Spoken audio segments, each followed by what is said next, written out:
सभी विद्यार्थियों का हार्दिक स्वागत, हार्दिक अभिनंदन। प्रिय विद्यार्थियों, अभी हम पढ़ रहे हैं सर्वोदय विचार परीक्षा 2021 के प्रश्नोत्तर, जिसमें दो प्रश्नोत्तर श्रृंखला हम पढ़ चुके हैं और आज हम पढ़ेंगे भाग 3 प्रश्नोत्तर श्रृंखला 3। 9वीं और 12वीं जो ग्रुप सेकंड और कॉलेज के विद्यार्थियों का ग्रुप फर्स्ट, दोनों के लिए समान रूप से उपयोगी है। तो आप कॉलेज के विद्यार्थी भी देखें और जो स्कूल के विद्यार्थी हैं वो तो देखें। तो सभी के लिए समान रूप से है। और ये प्रश्नोत्तरी श्रृंखला 2 जब जारी की गई तो बहुत सारे विद्यार्थियों के मैसेज भी आए और ग्रुप में ऐड करने के लिए भी कहा गया। तो आपसे मैं कहना चाहूंगा कि जब भी आपको ग्रुप में ऐड होना है तो आप अपना नाम अवश्य लिखें और अपने डिस्ट्रिक्ट का नाम या अपने गांव का नाम अवश्य लिखें। आप बॉयज और गर्ल्स के अलग अलग ग्रुप हैं, तो आप बॉय हैं या गर्ल हैं तो वो अवश्य लिखें ताकि आपको निश्चित क्लास में ऐड किया जा सके। वैसे अपने यहाँ से हिंदी साहित्य, राजनीति विज्ञान, हिंदी कंपलसरी, इंग्लिश ग्रामर और हिंदी व्याकरण, इन सभी की कक्षाएं जो अपलोड होती है उनका भी फायदा आपको मिले। तो आप निश्चित रूप से आप मुझे अपनी पूरा डिटेल बताएं और आप नंबर जो आपको बताए गए हैं उन नंबरों पे आप मैसेज कर दें। कॉल करने की आवश्यकता ही नहीं है। जो भी समस्या हो वो आप लिख करके भेज सकते हैं, आपको मैं भेज दूंगा। एक बात और सामने आई थी कि बहुत सारे विद्यार्थी कह रहे हैं कि हमें पीडीएफ चाहिए। तो पीडीएफ के संबंध में मैं आपसे ये खुलासा कर दूंगा, मैं पीपीटी में नोट्स ये बनाए हैं और पीडीएफ तैयार करूंगा तो निश्चित रूप से अपने ग्रुप में भेजूंगा। और वैसे मैं आपसे ये कहना चाहूंगा कि पीडीएफ की बजाय ये जो पीपीटी में हम पढ़ते हैं तो बहुत सारे ऐसे प्रश्न होते हैं जिन प्रश्नों को एक प्रश्न से 4 प्रश्न भी बनने होते हैं, उस पर हम विश्लेषण करते हैं, विचार करते हैं, तो उसके संबंध में वो पीडीएफ उतनी रह नहीं पाती। दूसरी बात, पीडीएफ हम कितनी बनाएं, क्योंकि फोन में स्टोरेज रखना भी मुश्किल होता है। तो इसलिए पीडीएफ की बजाय ये जो सीधे यूट्यूब पर अपलोड किए जाते हैं तो इससे ये सेफ रहता है, इसमें फोन मेमोरी की भी आवश्यकता नहीं होती और सीधे अपलोड हो जाता है और विद्यार्थियों के काम भी आ जाता है। आप एक अपनी कॉपी रखें और उस कॉपी में उतार लें। बस सिर्फ जैसे आज मान लो 55 सवाल हैं, इससे पहले 105 सवाल आपको करवाए जा चुके हैं। आज 160 प्रश्न आपके हो जाएंगे इसमें से भाग 3। इस प्रकार के लगभग आपको 12 या 13 वीडियोस आपको देखने होंगे। 12-13 वीडियो में मेरे हिसाब से संपूर्ण जो पाठ्यक्रम है इसका, कॉलेज वाला और 9 से 12 वाला, सभी के हो जाएगा। आप चिंता नहीं करें, मेरे विचार से अधिक देने का प्रयास करूंगा। फिर भी आप अपनी किताबों का भी सहारा लें, किताबें भी पढ़ें, क्योंकि स्टेट टॉपर बनने के लिए बहुत कुछ करना पड़ता है। स्टेट अगर मान लो टॉप करना है तो बहुत सारी किताबें पढ़नी पड़ेगी जो आपको बताया हुआ है। वैसे इन सारी किताबों में से ही प्रश्न आपके होंगे, लेकिन फिर भी यदि आप संतुष्ट नहीं है तो आप दूसरी किताबें भी पढ़ सकते हैं। वैसे मेरी तरफ से सबसे अच्छा देने का प्रयास करूंगा। तो आइए देखते हैं, यानी आपको जो व्हाट्सएप के नंबर जो बताए गए हैं वो मैं आपको बता देता हूं। तो चलते हैं अपन प्रश्नों की तरफ। और पहला प्रश्न क्या है, देखिए, गांधी जी को उनके बड़े भाई राजकोट से नासिक क्यों ले गए? क्यों ले गए? गंगा स्नान के लिए। क्यों ले गए? क्योंकि जाति से बहिष्कृत किया गया था और जाति वालों ने, जब वो विलायत से लौटे थे, जाति वालों ने भी, बहुत सारे लोगों ने ये कहा कि अब हम गांधी को परिवार में शामिल करेंगे, जाति में शामिल करेंगे। तब गांधी जी को इनमें विश्वास नहीं था, लेकिन बड़े भाई के कहने पर उनका मान रखने के लिए वो उनके साथ गए और उनके बड़े भाई ने, यानी उनको स्नान कराने के लिए, पवित्र स्नान के लिए वो उसे नासिक ले गए थे। आपके जो नंबर हैं वो है 9610208295। इन पर आप ऐड हो सकते हैं। 5 है ये, 595। तो आप इन पे ऐड हो सकते हैं, ऐड हो व्हाट्सएप ग्रुप में और मैसेज कर सकते हैं।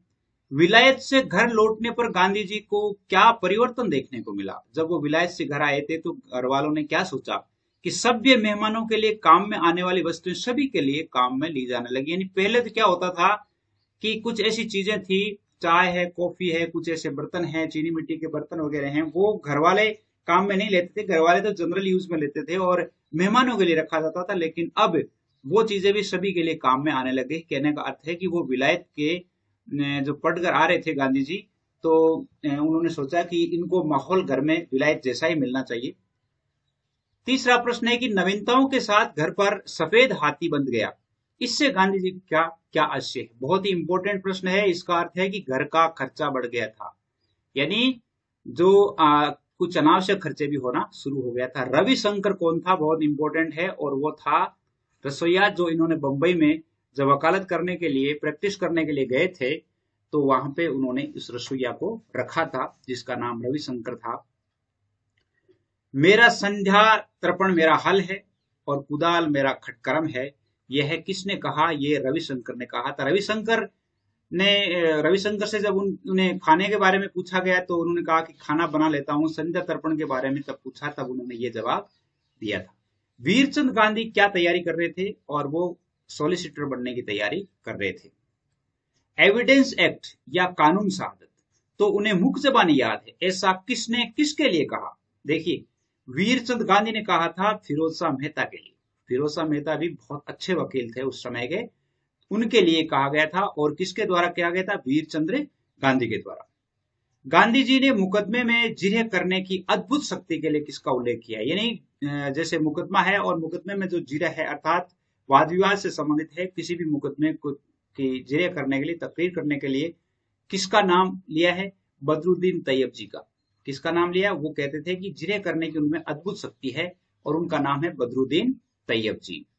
इसके अलावा देखिए आगे, अगले में है 9वां प्रश्न। देखिए, और 9वां प्रश्न में है कि महात्मा गांधी को बैरिस्टर बनने के बाद प्रथम मुकदमा किस मुवक्किल से मिला? और वो है मम्मी बाई नाम से, उनसे पहला मुकदमा उन्होंने लिया। और गांधी जी को प्रथम मुकदमे में ब्रीफ का अर्थ होता है मेहनत, मेहनताना, जिसको वकील अपना मेहनताना कहते हैं। ब्रीफ के कितने रुपए मिले? उनको रुपए मिले थे 30। ब्रीफ के कितने रुपए मिले थे? 30 मिले थे। और इसी मुकदमे में वो स्मॉल कॉज कोर्ट में प्रथम बार गए थे। स्मॉल कॉज कोर्ट जो था वहां पर ये प्रथम बार गए थे। वकालत की प्रैक्टिस करने हेतु गांधी जी मुंबई में कहां रहा करते थे? गिरगांव में रहा करते थे।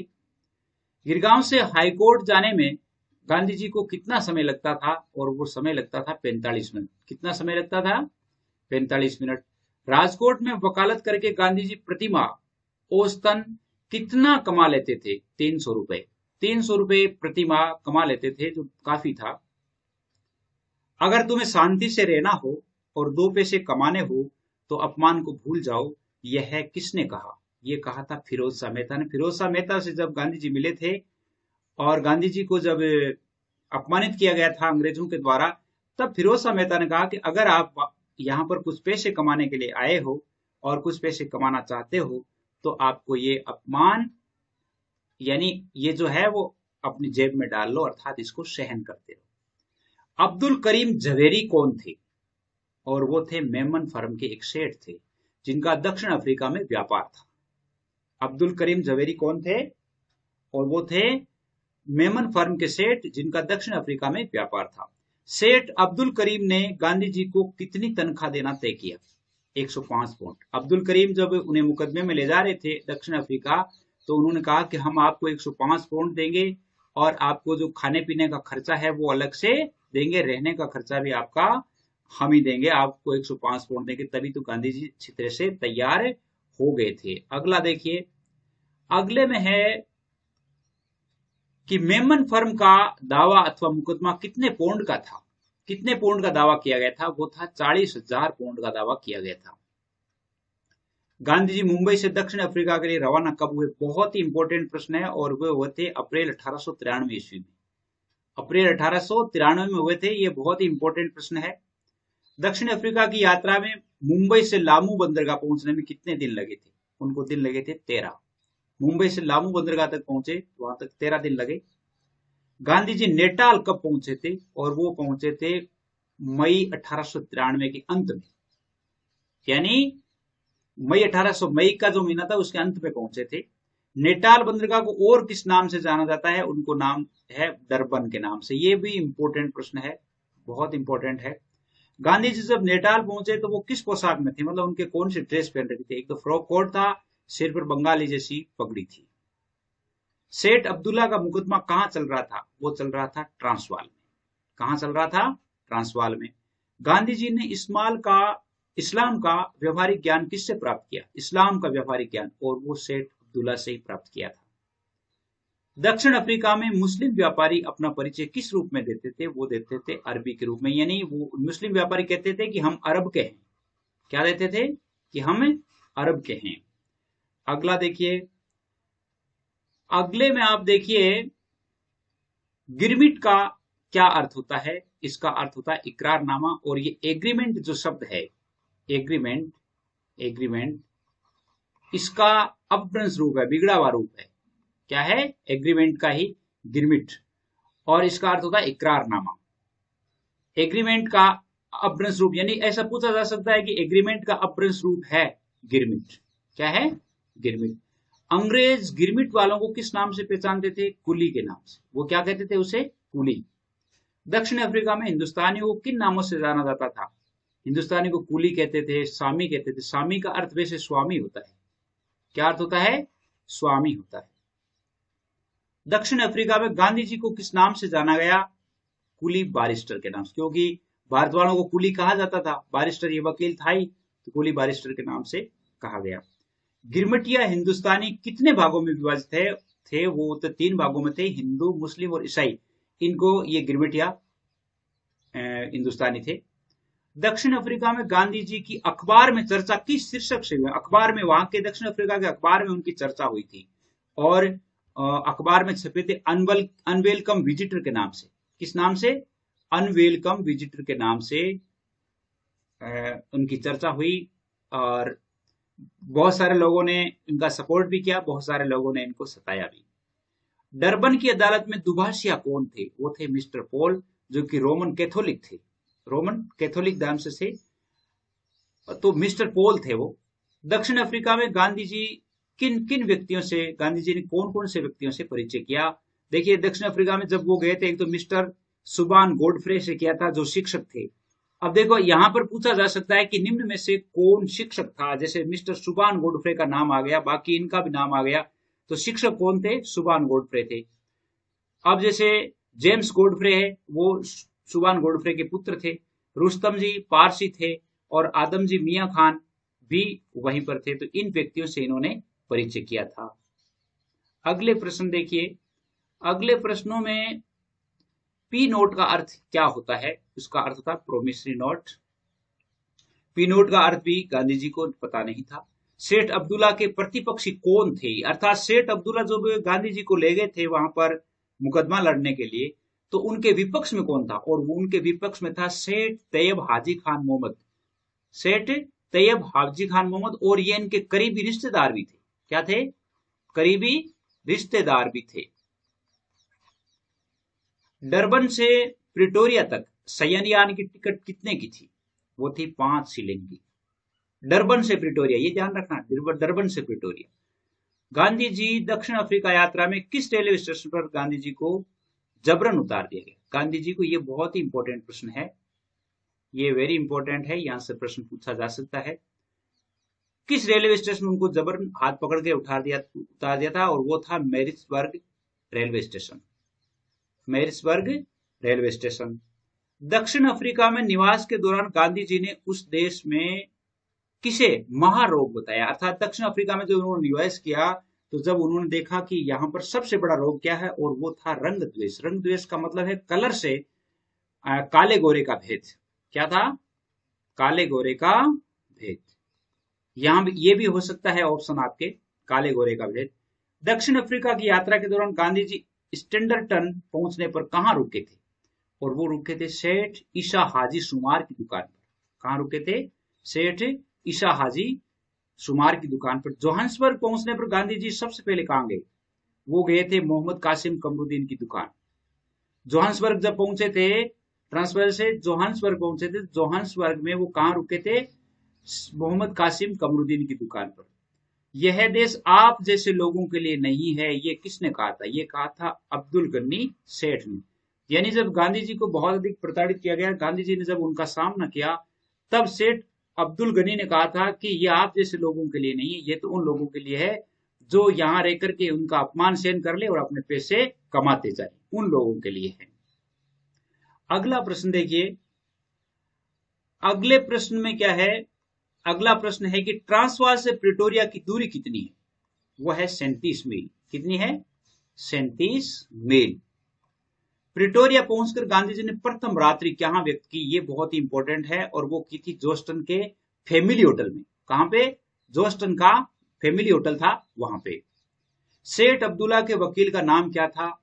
सेठ अब्दुल्ला के वकील का नाम था A.W. बेकर। यानी प्रिटोरिया में उनका मुकदमा चल रहा था, और प्रिटोरिया में ही उनका जो तैयब जी जो थे, उनका जो प्रतिद्वंदी था वो वही था। और A.W. बेकर जो है वो इनके वकील थे। इनके वकील का क्या नाम था? A.W. Baker. South Africa general commission के निदेशक भी थे ये A.W. Baker. South Africa general commission के निदेशक कौन थे? Mister A.W. बेकर, जो उनके वकील थे। अगला प्रश्न देखिए, तो कल 1 बजे यहां पर आइएगा, हम साथ साथ ही मंदिर चलेंगे, ऐसा किसने कहा? तो ये कहा था मिस्टर A.W. बेकर ने। Mister A.W. बेकर जो है वो गांधी जी से कहा कि हम साथ साथ ही प्रार्थना के लिए मंदिर चलेंगे या गिरजाघर में चलेंगे। प्रिटोरिया में प्रार्थना स्थल पर गांधी जी का परिचय किस किस से हुआ? 3 आदमियों से हुआ था, एक तो मिस हैरिस, मिस गेब और मिस्टर कॉट्स। मिस हैरिस और मिस गेब ये दोनों बहनें थी जो कुमारी थी, और मिस्टर कोट्स जो है वो भी एक बहुत अच्छे धार्मिक व्यक्ति थे। इनका जीवन में बहुत अधिक स्नेह रहा गांधी जी के, और गांधी जी को सबसे अधिक किताबें पढ़ने के लिए और ये जो ईसाई धर्म है इसको जानने के लिए उन्होंने सर्वाधिक किताबें दी, और ईसाई धर्म को अच्छा सिद्ध करने के लिए उन्होंने बार बार प्रयास भी किया। गांधी जी ने डॉक्टर पार्कर की टीका, ध्यान देना, गांधी जी ने डॉक्टर पार्कर की टीका, पियर्सन की मैनी इनफॉलिबल पुस्तक है, पियर्सन की लिखी हुई है मैनी इनफॉलिबल, पार्कर की एक टीका लिखी हुई है, और बटलर की एनोलॉजी, बटलर जो है उसकी एक किताब लिखी हुई एटोलॉजी, एनोलॉजी। ये पुस्तकें कब पढ़ी थी? ये पुस्तकें पढ़ी थी 1893 में। 1893 में वो वहां पर गए थे। गांधी जी को कौन सी पुस्तक कठिन और नास्तिक को आस्तिक बदलने वाली लगी? वो है बटलर की एनोलॉजी। बटलर के द्वारा लिखी हुई एनोलॉजी पुस्तक है। गांधी जी ये कहते हैं कि उस पुस्तक में नास्तिक को भी आस्तिक बनाने की क्षमता है, इतनी जबरदस्त तरीके से वो आस्था को व्यक्त करती है। ये बहुत ही इंपॉर्टेंट प्रश्न है। अगला प्रश्न देखिए, अगले प्रश्न के लिए आपके हैं जैसे प्लीमथ बर्दरन क्या है? ये इंपॉर्टेंट प्रश्न है। एक ईसाई संप्रदाय है। प्लीमथ बर्दरन क्या था या क्या है? वो एक ईसाई संप्रदाय था। ईसाई धर्म में ईश्वर का निष्पाप पुत्र किसे माना गया? ये इंपॉर्टेंट प्रश्न है, बहुत ही इंपॉर्टेंट है, और वो माना गया है ईसा मसीह को। किसको माना गया है? ईसा मसीह को। ईसाई धर्म को मानने एवं इस धर्म के ग्रंथों की जानकारी गांधी जी को किसने करवाई? मिस्टर कोर्ट ने। मैंने कहा था ना अभी कि मिस्टर कोर्ट है वो धार्मिक जानकारियों में सबसे ज्यादा उनसे वो जानकारियां करवाने वाले थे। प्रिटोरिया में किस व्यापारी का व्यापार क्षेत्र में दबदबा था? प्रिटोरिया में सेठ तैयब हाजी खान मोहम्मद का, जो सेठ अब्दुल्ला के प्रतिद्वंदी थे। किसके? अब्दुल्ला के? अब्दुल्ला के प्रतिद्वंदी थे। अब्दुल्ला के इनके बीच में ही मुकदमा चल रहा था। तो ये प्रिटोरिया में इनका मुकदमा, इनका जो था वो सबसे ज्यादा दबदबा था। प्रिटोरिया में जाते ही गांधी जी ने सबसे पहले क्या किया? बहुत ही इंपॉर्टेंट प्रश्न है। हिंदुस्तानियों की एक सभा का आयोजन कर उनकी स्थिति के बारे में जानकारी की। वहां जाते ही उन्होंने हिंदुस्तानियों की एक सभा इकट्ठी की, और सभा इकट्ठी करके और उन सभी को के बारे में उनके विचारों को जाना कि यहाँ पर आपकी क्या स्थिति है। गांधी जी ने प्रिटोरिया में हिंदुस्तानियों के साथ पहली सभा कहाँ रखी? और वो रखी थी सेठ हाजी मोहम्मद हाजी जुस्सफ के घर। कहाँ रखी थी? सेठ हाजी मोहम्मद हाजी जुस्सफ के घर रखी थी। मिस्टर जेकब डी वेट कौन था? वो था ब्रिटिश एजेंट। कौन था? ब्रिटिश एजेंट था। उम्मीद करता हूं कि ये 55-56 सवाल जो है वो आपको समझ में आए होंगे। अगर आए हैं तो आप चैनल को सब्सक्राइब अवश्य करें, ताकि जब भी वीडियो आए तो आपके पास उसका नोटिफिकेशन आ जाए।